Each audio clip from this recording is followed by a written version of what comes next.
বছৰৰ পৰা পেৰা ইভেণ্ট আৰম্ভ কৰিছোঁ অল আছাম কাৰাটে এছ'চিয়েশ্যনে। এইবাৰো ঠিক তেনেকৈ আমি এইবাৰো পেৰা ইভেণ্টটো অনুষ্ঠিত কৰিছোঁ। গতিকে আমি অত্যন্ত সুখী যে আমাৰ ইয়াতে পেৰা কাৰাটে কৰিবৰ কাৰণে বৈশিষ্ট্য কলিতা তেওঁ আহি উপস্থিত হৈছিলে। গতিকে তেওঁ এটা কাটা কৰি সকলোৰে মন মোহিত কৰে।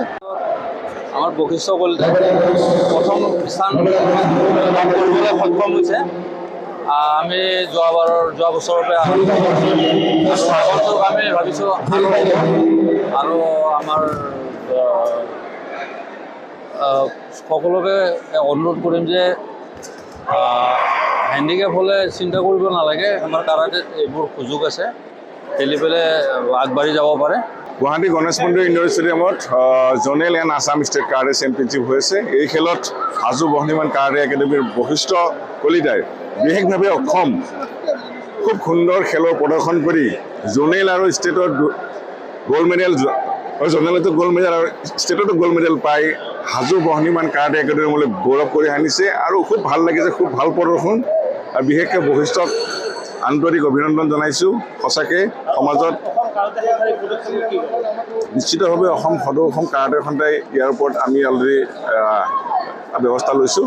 আমাৰ যি নেশ্যনেল হ'ব বা অনাগত সময়ত আমাৰ যি পেৰা অলিম্পিকে হ'ব, কিবা হ'ব, আমি বৈশিষ্ট্যক পেৰা চেম্পিয়নশ্বিপলৈ পঠোৱাৰ কাৰণে প্ৰেৰণ কৰাৰ কাৰণে আমি ব্যৱস্থা গ্ৰহণ কৰিম।